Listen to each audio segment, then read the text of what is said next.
While the scent of flowers still filled the chapel, and my son's casket had just been closed, she entered. Veronica, the ex-wife who had abandoned him 15 years ago, came in. In high heels and a tight dress, she walked down the aisle, demanding the $24 million of the inheritance, as if she were entitled to it. But what happened next unmasked everyone in that room and unleashed a battle she never expected to lose. Before I continue, make sure to subscribe to the channel and write in the comments, where are you watching us from? We love to know how far our stories reach. When the doors of the chapel opened that grey afternoon, my heart was already more broken than I ever thought possible. My son's casket, polished and solemn, rested at the altar surrounded by arrangements of white flowers, his favourites. The hymn he loved had just echoed for the last time among the stained glass windows, leaving a heavy silence that seemed to swallow every breath in the room. It was in that sacred moment of grief that she appeared. Veronica Pike entered the chapel as if she were arriving at a business meeting, not the funeral of the man she had abandoned 15 years ago. The click of her 4-inch heels brutally shattered the silence, making everyone turn. Her black dress, far too chic for the occasion, clung to her body like a second skin. But it was her smile, that calculated, cornered smile, that chilled me to the bone. "I'm here to claim what belongs to me," she announced in a clear, rehearsed voice, projecting it for everyone to hear. "The $24 million my husband left. As his legal wife, I have every right to it." The air was sucked out of the chapel. Some gasped, others turned in stunned silence toward their neighbors, but I did not turn to look at her. Not yet. I kept my eyes fixed on my son's casket, on the brass plate that shone softly with his name. He hadn't even been laid to rest yet, and she was already there, like a vulture, trying to rip away what was left of him. It wasn't sadness I felt in that moment. It was an intense heat rising in my chest, tightening my throat. A silent rage settled heavily behind my ribs. My late husband used to say I had the patience of a stone wall. That day, I needed every last bit of that patience. Veronica's young lawyer was at her side, visibly nervous, flipping through papers in a blue folder. His voice trembled as he mentioned terms like marital status, survivorship rights, and some clause he clearly hadn't read carefully enough. He didn't even know she had waived all her rights in the divorce settlement years ago. I glanced to my left, where Jennifer Sir, my lawyer, was already pulling a discreet folder from her bag. She gave me a small signal. "It's not time yet. Just wait," her eyes told me. The whispers had begun to spread through the chapel like a wave. Veronica's entrance didn't just break the silence. It broke the illusion of peace I had been trying to maintain that day. Mourners shifted uncomfortably in their seats. Some looked at the floor, unable to watch the spectacle. Others looked at me, expecting me to fall apart, to break under the weight of the insult. But I didn't. Slowly, I turned to face her. Veronica didn't flinch when our eyes met. There was a cold confidence in her gaze, the kind that only exists in people who believe they have won before the battle has even begun. She lifted her chin slightly, proud of herself. Maybe she expected me to beg, cry, or make a scene in front of the altar. But I remained still, and that seemed to unsettle her, because her voice became louder, more insistent. "I'm not here to fight. I'm here to take what is legally mine." Finally I spoke, my voice colder than hers, perfectly controlled. "You are not his wife. Not anymore." For a second she hesitated. Her lawyer whispered something, turning a page in his documents, but I could see it on her face. She expected me not to know the law. She expected me to be too distraught to react. She thought this funeral was her stage and that I would be too broken to fight back. It was then that Jennifer stepped forward, silent as a shadow, and handed the church official a copy of the divorce decree. Sealed, authenticated. The total renunciation of any future claims to assets had been finalized more than a decade ago. I didn't need to say anything else. The truth was there, printed in official ink, and the silence that followed was more deafening than any scream. Someone coughed nervously. Another muttered, "God help us."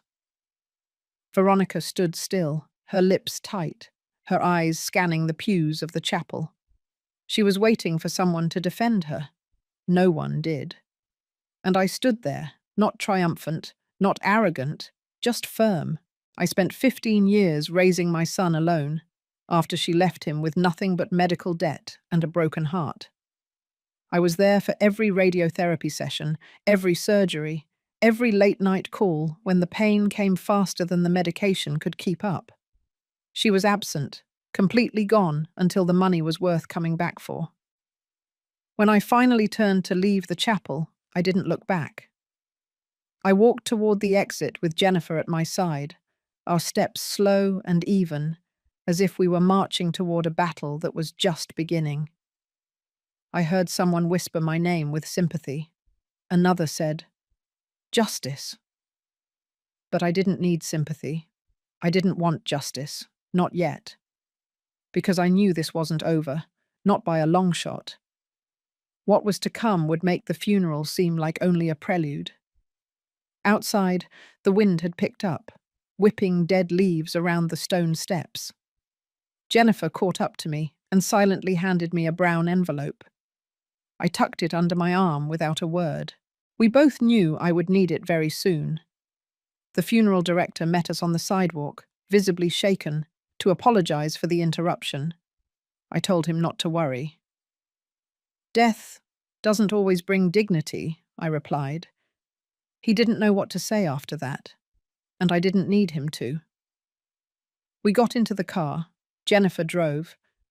I sat in the passenger seat, staring out the window, my hands folded, breathing slowly, not calm, just controlled. There is a difference. It took us exactly 11 minutes to get to the office of Sir and Associates downtown. Jennifer's assistant had already prepared the conference room, closing the door behind us and securing it with a soft click that seemed to seal out the outside world. Jennifer placed 2 documents on the dark wooden table and smoothed them out with precise hands. The first was my son's most recent updated will, dated 9 months before he passed away. I was sitting beside him when he signed it, his hands thin but firm. In the document, he left all his assets to me: the money, the company shares, the property, the insurance, even the intellectual rights to the app he had designed in his final months. There was no mention of Veronica, not a single line. The second document was the divorce settlement from 15 years ago, a total waiver of future rights to any current or future assets, finalized and authenticated. Jennifer had the certified copy in hand, along with the notary's record. Flawless, unambiguous. Still, Jennifer's voice was measured when she spoke. "Veronica has no leg to stand on, but she is bold. I expect this to escalate." I nodded, my jaw tight, not from fear, but from absolute focus. If Veronica wanted to turn this into a war, she would find me on the front lines. I had grieved for my son with every fiber of my being. Now I would defend what he left behind. I would not allow a woman who disappeared for 15 years to turn the final chapter of his life into a legal circus. Jennifer handed me a copy of the asset inventory, carefully listed in categories. I gave it a quick look. Bank accounts, company shares, the lake house, the apartment, even the car. Then I saw the last item, a private video letter recorded by my son and stored digitally under lawyer protection. I didn't know he had done that. Jennifer tapped the folder with determination. "It's time." We drove to the courthouse, not for a formal hearing, but for a meeting Jennifer had arranged with the judge responsible for emergency probate proceedings. It was a courtesy granted due to the size of the estate and the obvious tension surrounding it. He agreed to review the files in advance and confirm that Veronica's claims would be marked as invalid immediately upon presentation. A temporary protective order on the assets was issued within an hour, a record even for Jennifer, who rarely showed surprise, but raised her eyebrows slightly when the document came back so fast. As we left, the sky had grown dark, the clouds closing in like a curtain before a storm. Jennifer's phone rang as we were on the courthouse steps. It was Veronica's lawyer. She answered on speakerphone, allowing me to hear every word. His voice cracked as he asked for a meeting to discuss a possible joint resolution. Jennifer responded with a professional coolness I had come to know well.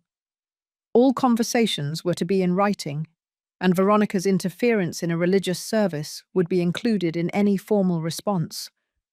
I didn't speak during the call. I didn't need to. I had spent years being silent for the sake of peace, for my son, for our family. That time was over the moment Veronica said $24 million in front of his casket.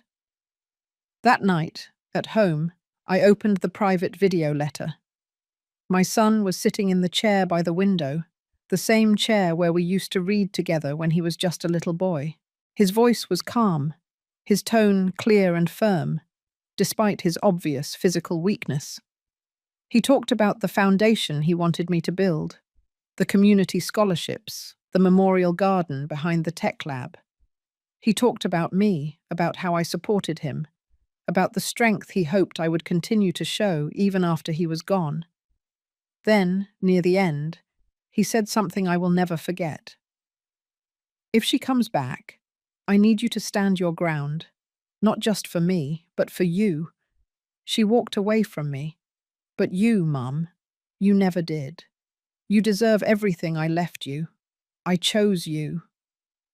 I played that last part twice, letting the weight of those words settle on my chest like a hand pressing down firmly, but with tenderness. I didn't cry, not that night. There would be time for that later. Now I had a decision to make. I opened my desk drawer and pulled out a notepad.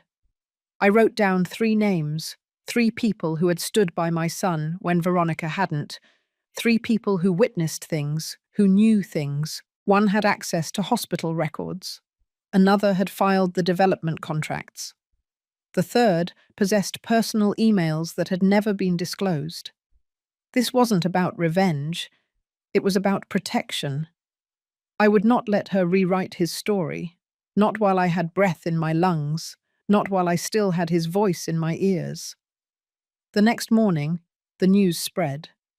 Not about the money, that would come later, but about what happened at the church, about Veronica's entrance, about the confrontation, about the silence that followed. My phone rang before sunrise. Old neighbors, distant cousins, people I hadn't heard from in years, calling to ask how I was. But beneath the concern, I could hear something else. Curiosity, hesitation, a slight questioning tone in their voices, as if they weren't sure which side of the story to believe yet. I didn't return the calls. I sat at my kitchen table with a mug of black coffee and watched the sky lighten over the backyard.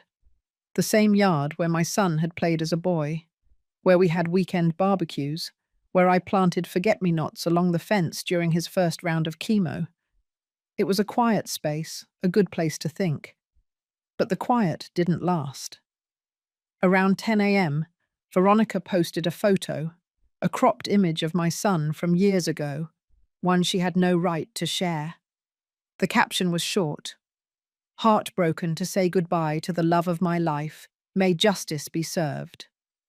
Then the comments came in.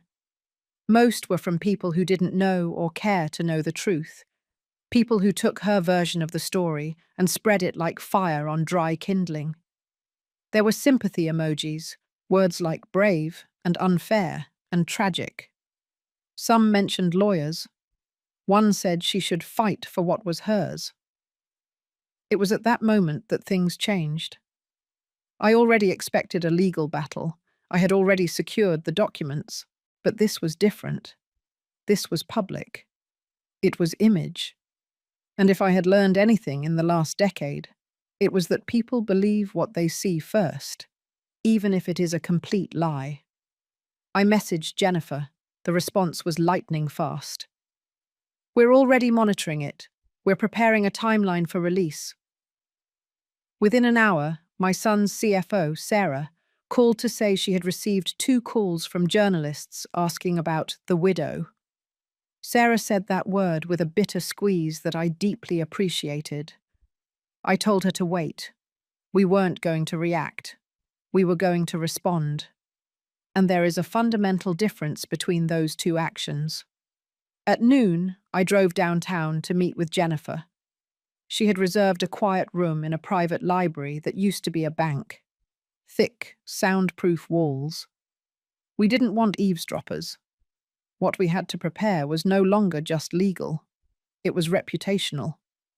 Jennifer presented the 3-part plan. First, confirm the legal standing with the temporary order from the judge and begin the process for a permanent motion to block Veronica's interference. That part was already in motion. Second, gather all the personal evidence my son left behind and all the documentation from the people in his inner circle. Sarah had emails and schedules that proved Veronica never showed up during his illness. Robert had authenticated records of the divorce and property settlements. Daniel, the ICU nurse, had a signed statement about the final week, including the visit Veronica never made. Third, and this was the part Jennifer hadn't told me yet, prepare a public event. Not just a press release or a legal petition, but something real, visible, a public commitment to the foundation my son wanted to create. Jennifer believed the best defense wasn't just a courtroom, it was a crowd, and she wasn't wrong. We chose a date for 3 days from then. The location, the main conference room at City Hall. The mayor had already expressed support for the foundation months earlier, when my son was still alive and quietly laying the groundwork. We still had the letters, the permits, everything he had arranged. We were simply carrying on what he had started. But I was not interested in putting on a show. I told Jennifer that everything had to remain centered on him, not on Veronica, not on me. The cause, the mission, the community impact, that's what mattered.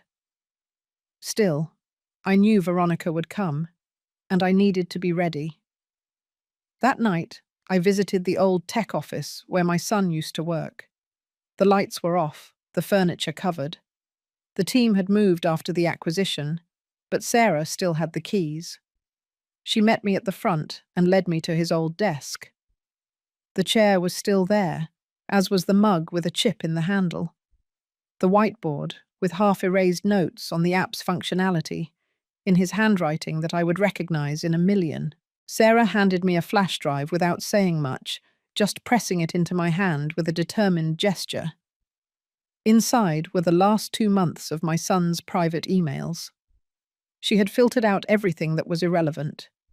What remained were communications about the foundation, his final medical instructions, and his last contacts with legal counselors. Later that night, I sat at my own desk, the same one where I used to grade papers when I taught 2nd grade, and opened the flash drive. There were 3 emails marked with red stars. One for Jennifer, one for Sarah, one for me. The one for me was never sent.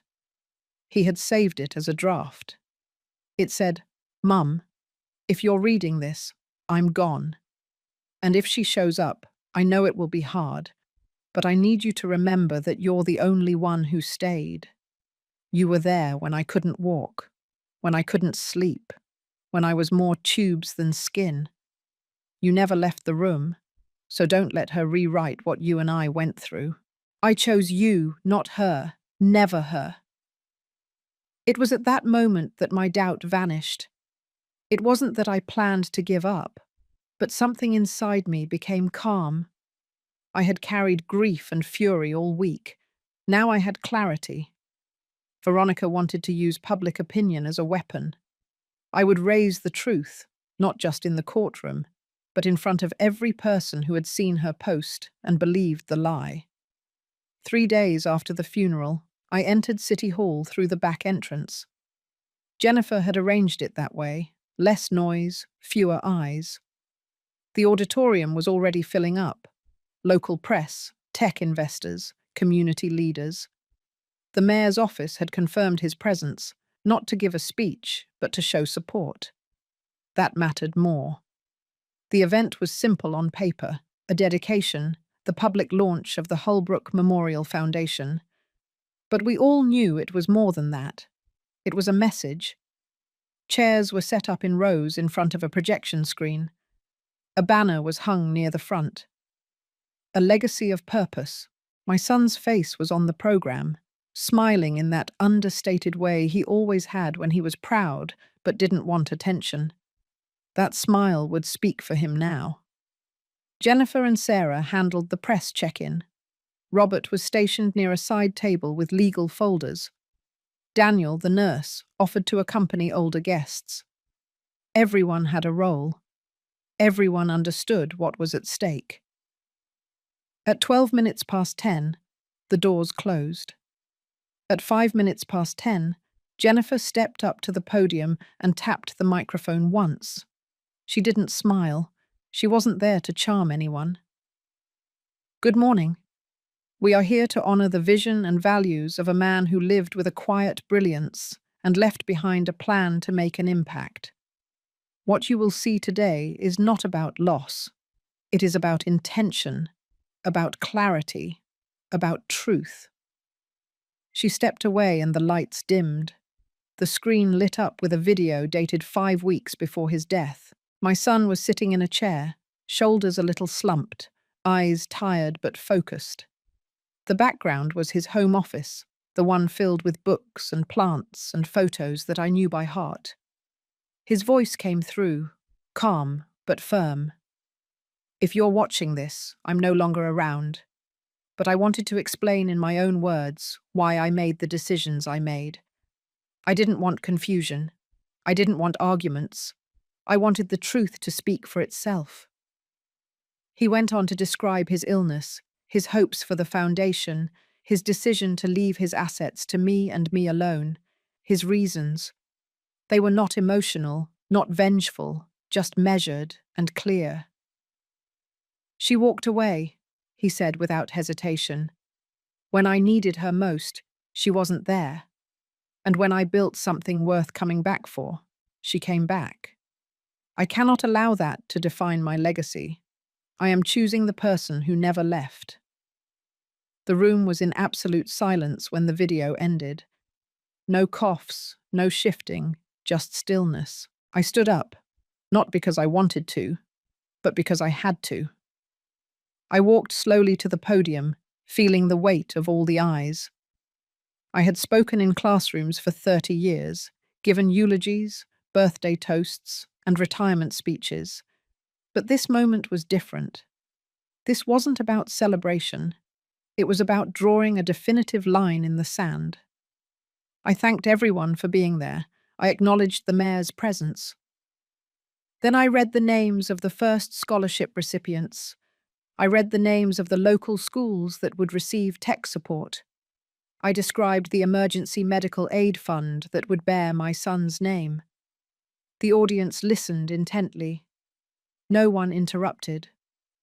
Then I addressed the situation directly. Some of you may have seen online posts, heard rumors, read comments. I will not respond to gossip. I will respond with evidence. Sarah dimmed the lights again. The screen showed my son's emails, tagged, dated, verified communications with Jennifer, with Sarah, with me. They documented his intentions, his revised estate plans, his cancelled insurance beneficiary designations. Everything. The unquestionable basis of the facts. Then, digitized legal documents, the divorce decree, the signed agreement, the waiver of rights. Highlighted in yellow, the line where Veronica had signed her full consent to relinquish any future claims. Finally, the last slide. A screenshot of an email Veronica had sent to a close friend 6 weeks before the funeral. The message had been anonymously forwarded to Jennifer's office. In it, Veronica wrote, "I don't care what it costs. I'm coming back to take what should be mine. He owed me, and if his mother wants a war, I'm ready." I looked at the audience. That was her story. This is mine. And this foundation, this work, this legacy, belongs to the man who earned it, not the one who left him, not the one who came back when the headlines appeared. A few people clapped. Then, a few more. When I returned from the podium, the entire room was applauding.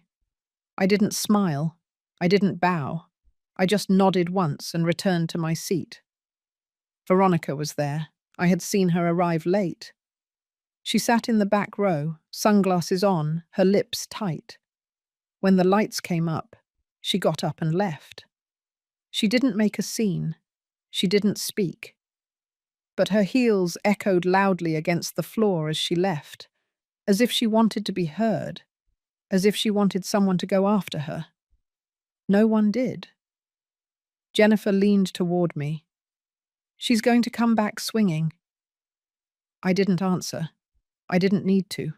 She would try, and we would be ready.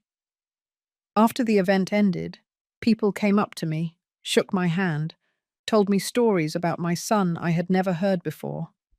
A college roommate, a mentor from a tech incubator, a father whose son had received free lessons from the app my son built in his final year.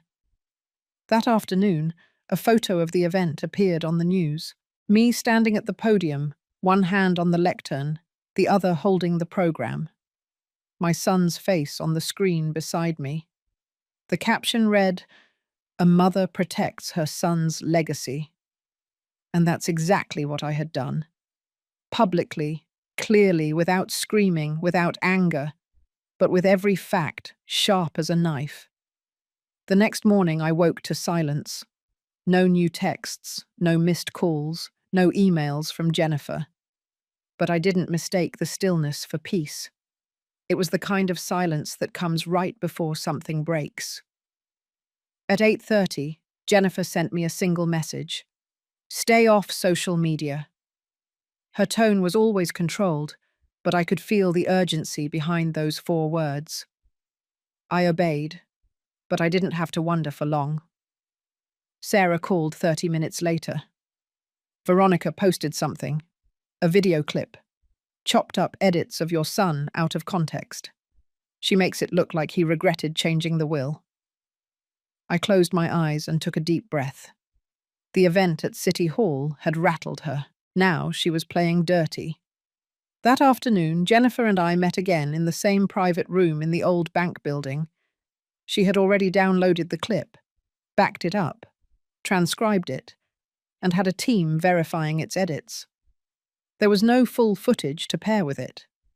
No record of those words in any raw files. It was a fabrication, but it was subtle enough to deceive people who wanted to believe her. Jennifer turned her laptop screen toward me and pressed play. My son's voice came through, but the phrases were cut, rearranged, the pauses removed. He seemed unsure, overwhelmed. Then Veronica's voice was layered over it. She spoke gently with false sympathy, but every word implied I had manipulated my son into excluding her. She had even titled the video, "Let the Truth Be Heard." It was already being shared in every corner of the internet. The comments turned quickly. Strangers called her brave, others called me greedy. Some suggested I had isolated my son during his illness, driven away his friends, cut off his contact with his ex-wife out of jealousy. Lies grow fast on the right ground. But we didn't panic. Jennifer already had the next move planned. The first part of Jennifer's plan was simple. We would release the full video in question, the intact version, with timestamps recorded in a single take. Robert had the original on a secure drive, protected by passwords and authentications that proved its integrity. The second part required more coordination. By the end of that day, Sarah had managed to get permission from 3 of my son's former business partners to share internal communications, archived emails, meeting notes, messages from my son expressing his frustration with Veronica's behavior over the years.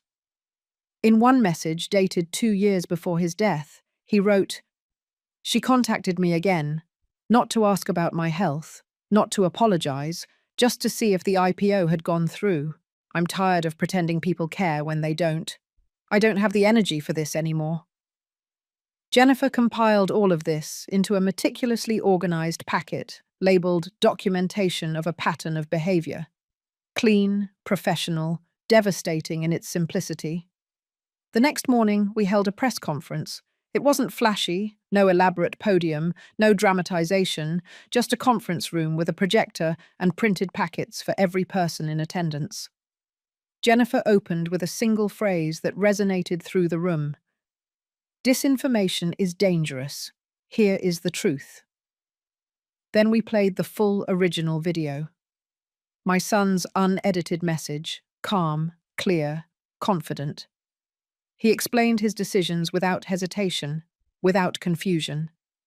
He named me as his sole executor, his sole caregiver, his only remaining family. We distributed the written evidence. We gave time for questions. We didn't offer sound bites.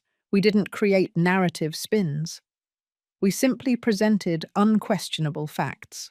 Veronica did not respond publicly, but she didn't need to. The damage to her credibility was already visible. That night, one of the community blogs that had praised her earlier issued a discreet retraction. Another removed her manipulated video. A third posted side-by-side transcripts showing how the clip had been altered. Still, it wasn't enough. Not for me. The facts were on my side, but I wasn't just after facts. I was after absolute clarity. So, I made a decision. I called Sarah and asked her to release the internal memo my son had written during his last hospitalization. It had been intended for the company's board, but the tone was deeply personal. The memo detailed his plan for the foundation, his reasons for creating it in my name, his desire to distance the organization from anyone who had abandoned him.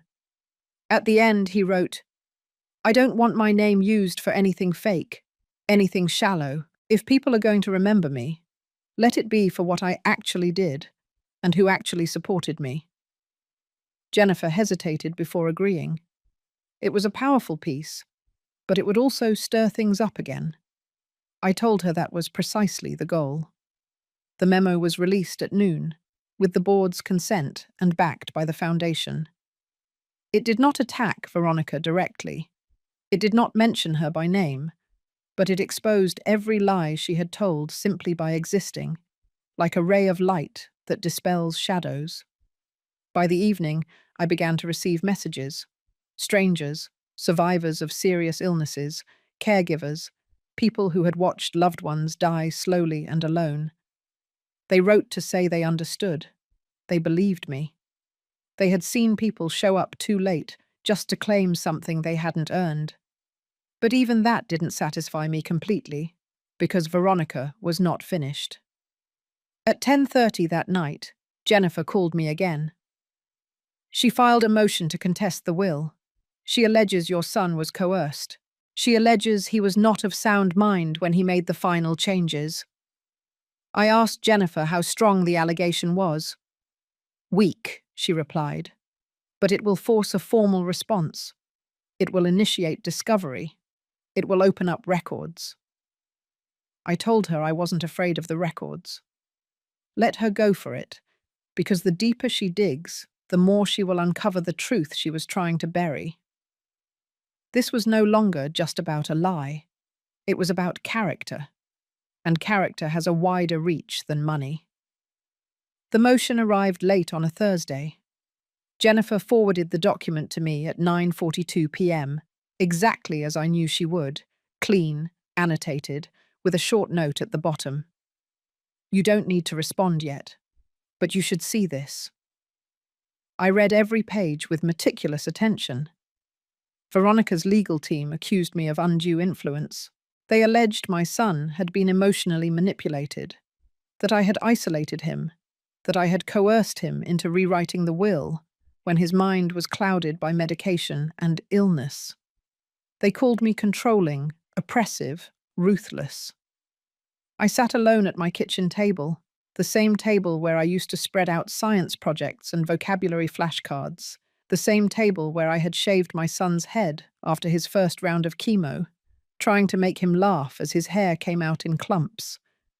Now that table held an accusation that I had stolen from him, that I had bent him to my will, that I had used his pain for my own gain. I allowed myself to feel it completely, not the anger, not yet. The pain.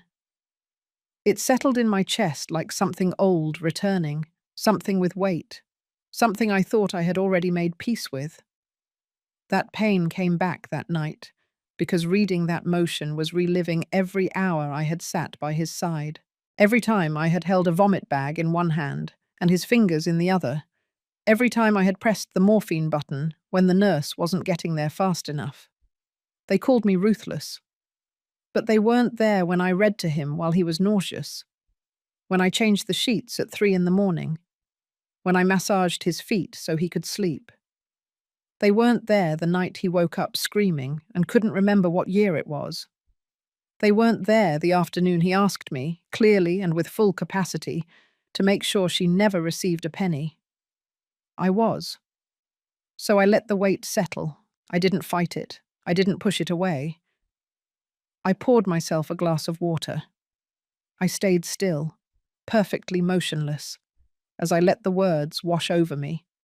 And I reminded myself exactly who I was, not the woman they described on paper, but the mother who stayed. The next morning, I met with Jennifer at her office.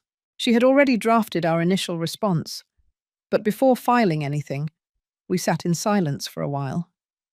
She watched me, as if she were waiting for me to give in, or explode in anger, or break down in tears. I did none of those things. I simply said, "We're going to make this clean. We're going to make this final." She nodded with a small smile of approval. We agreed to prepare a full sworn affidavit. The testimony of Daniel as the nurse, the statement of Sarah as the CFO, the authenticated records from Robert. We would include the entire chain of emails documenting my son's requests, his voice recording, his private memo, everything. But I didn't want the next step to be just legal. I needed something more. I told Jennifer I wanted to write a letter, not for the courtroom, but for the foundation, for the community. She hesitated briefly but agreed. That weekend, I sat down with a pen and wrote by hand. I kept it simple. I am not my son's voice, but I am the echo of what he believed. He believed in justice, in decency, in the truth that doesn't need to shout to be heard. He built what he built, not for fame or legacy, but because he wanted to solve a problem, to leave something useful behind. I stayed by his side. I didn't do it for a reward. I didn't do it for recognition. I did it because I loved him and because I believe in what he wanted this foundation to be. The following week, Jennifer filed the full rebuttal. It was longer than the original motion, more detailed, more substantial, with irrefutable documentation. Then we waited. During that time, Veronica did exactly what I expected. She went to the press, gave interviews, played the role of the inconsolable widow. She spoke of love and memory and a broken heart. She shared carefully selected photos. She cried when the cameras demanded it. But something had changed. The public was no longer so sure. Some articles began to use the word alleged before her claims. Commentators began to reference the full video, the emails, the glaring contradictions between what she was saying and what the documents showed. The truth doesn't always move fast, but it moves steadily and relentlessly. Jennifer told me it could take weeks for the judge to review the motion. She warned me that Veronica might push for a hearing, try to delay things, try to wear us down over time. I told her I wasn't worried because I had already waited for worse things. I had waited for blood tests and biopsy results, and the sound of machines beeping in the middle of the night. Waiting for court dates and document reviews didn't scare me. Not like watching your son fade day by day, hour by hour. During those days of waiting, I kept myself busy. I spent mornings at the foundation office reviewing scholarship proposals, meeting with the new director, putting together evaluation panels. I made sure the work moved forward. I kept my hands busy so my heart wouldn't feel overwhelmed by the weight of the wait. One afternoon, as I was reviewing budget reports, a volunteer came in with a letter. It was handwritten, with no return address. Inside was a simple message. "You are not alone. I believe you. I watched my sister be destroyed by someone like her. Thank you for speaking up." There was no signature, just those few lines. It reminded me that what we were doing wasn't just about property or inheritance. It was about putting the story in its rightful place. Not with fire, but with focus. Not with volume, but with unquestionable truth. This was what Veronica never understood. She thought power came from noise, from dramatic accusations. But I had learned that real power comes from consistency, and I would be consistent until the end. The decision came on a Wednesday morning. It was discreet. No television, no camera crews, no screaming headlines about justice or fraud. Just a notification from Jennifer that the court had issued its ruling. She had forwarded the official copy to my inbox. 212 pages. I read every one. The motion to contest the will was denied in its entirety. No trial, no hearing. The judge had found the evidence clear and convincing. My son was of sound mind. He had made his decisions deliberately. There was no sign of coercion, manipulation, or external pressure. Veronica's allegations were described as unfounded, speculative, and in several instances, intentionally misleading. That last phrase mattered more than all the others. Intentionally misleading. In courtroom language, that meant more than just losing. It meant exposure. It meant vulnerability. It meant consequences. The next step moved faster than even Jennifer expected. Within 48 hours, the court ordered a hearing to review possible sanctions against Veronica's legal team for misuse of process, abuse of the system, attempting to deceive a probate court with altered materials. The hearing was scheduled for the following week. Initially, I didn't plan to attend. I had told myself the denial was enough, that I didn't need to see the consequences, that I already had what I came for, my son's wishes protected, his legacy intact. But 2 days before the hearing, Jennifer called. Veronica had sent a last-minute request. She wanted the hearing to be closed to the public, citing emotional distress, claiming it would prejudice her reputation, alleging it would interfere with her ability to seek employment and rebuild her life. The judge denied her request. It was then that I decided I would be there, sitting in the back row, silently witnessing the end of this story. I arrived early on the day of the hearing. The room was small, no media, just the parties, their lawyers, and a few court clerks. Jennifer sat beside me, her posture relaxed but alert.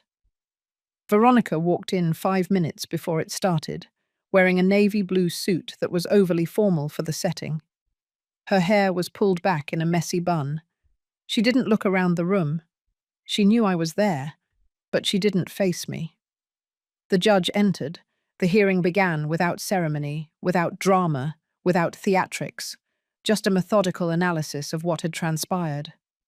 They reviewed the motion Veronica had filed, the video she had posted, the way it had been edited, the sworn affidavit that contradicted her version of events.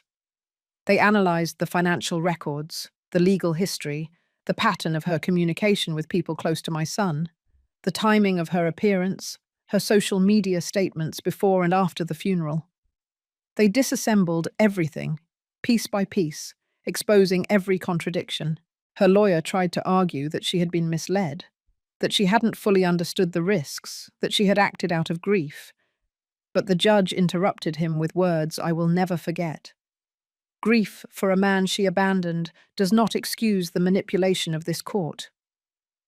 By the end of the hearing, it was clear the sanctions would be severe.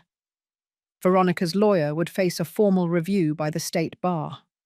She would be ordered to pay the legal fees associated with responding to her fraudulent motion. The amount was considerable. The court issued a freeze on her accounts, pending payment. It wasn't prison. It wasn't a national scandal. But it was the legal version of a reckoning. The truth finally collecting its price. I watched her face as the judge read the decision. Her expression did not change, not once.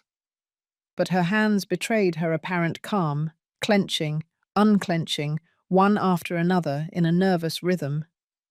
When the judge closed the hearing, Jennifer and I got up. We didn't approach Veronica. We didn't linger. But as we walked toward the exit, she turned slightly. Not enough to make eye contact, but enough for me to see the vacant look in her eyes. She had entered this battle thinking she could bend reality to her will. She left with her name stained in official court records, her finances blocked, her story unraveled as a web of lies. That afternoon, Jennifer sent a statement to the Foundation's press contacts. Brief, professional. The Holbrook Foundation respects the court's findings and remains committed to carrying forward the mission defined by its founder. We consider this matter resolved. No triumphalism, no tone of revenge, just finality. I sat in my backyard that night alone, on the same bench where my son once sat after his first clean scan, and breathed in the quiet. Not complete peace, not yet, but the quiet that comes after a door finally closes. In the weeks that followed, the foundation flourished. We received more offers for partnerships than we could accept.